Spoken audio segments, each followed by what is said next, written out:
what do you guys do, or what did you do to make sure that everyone had the right kind of reaction? So one of the key things is flexibility in the role, right?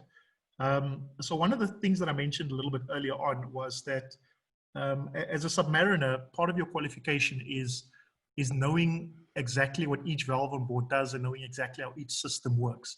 And I think I mentioned the fact that the idea behind that is that, you know, you might not necessarily have the luxury of getting the right person to be able to execute whatever rescue needs to be done at that particular point, at that particular time. And neither do you have the time to go run to forward accommodation, wake somebody up, wait for him to get dressed, and then go run to the valve bank to be able to close the right valve. You know, you just don't have that. You just don't have those luxuries. So one of the ways to overcome that is to provide flexibility in terms of the roles that the guys can perform. And in a submarine, there's redundancy across the board in terms of the personnel that you have. So everybody knows how to do everybody else's job. So irrespective of who is standing at that particular station, if there's a crisis, right, and a certain command comes through, that individual knows how to execute that command or how to execute that particular action, because they've had that flexibility in the training, not just to be able to execute their specialized function, but to have enough knowledge to be able to execute the function of somebody else if you happen to be at that particular point in time. So there's that flexibility and redundancy in the roles that helped quite a bit in that regard. Yeah. So that sort of provides also a lot more confidence in not just the confidence that you have in yourself, but also the confidence that you then have in the rest of your team. You know, for somebody to be able to competently execute not just their role, but somebody else's role as well. Yeah. I mean, that's certainly very relevant today. And the unfortunate reality is that quite a few companies are having to rationalize their resources, which is a euphemism for letting people go. And the survivability of an entity will very much depend on the remaining people being able to have that flexibility and have competencies that extend just beyond their own job role. I mean, definitely.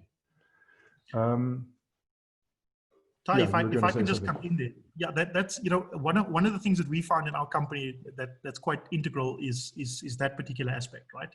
Because what it allows you to do, especially in a smaller firm like ours, is that it allows you to create what's known as a flexible or elastic resource, right? So depending on where you need your resources for a particular project or at a particular time, you can then move your resources to that part of the business. Now, we do a lot of project work, and projects has got very particular phases that it goes through, right? So what an elastic resource allows you to be able to do is, depending on what the critical matter is or what's happening in that particular project, you might be able to take resources from other projects and utilize them on the same project just for that short period of time, based on the skill level or based on the number of resources or skills required at that particular point in the project. Because having your resources, having that elastic capacity, it makes a massive difference, especially when you're a small team and you've got to start executing bigger projects.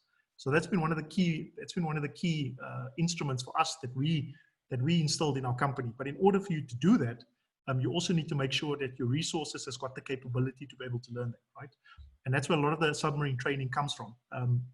So before you even get to the boat, before you even touch anything on the boat, there's a lot of training that you need to go through to make sure that not only are you competent enough when you get to the boat, but that you've got the right set of skills and sort of inherent attributes to be able to learn those skills.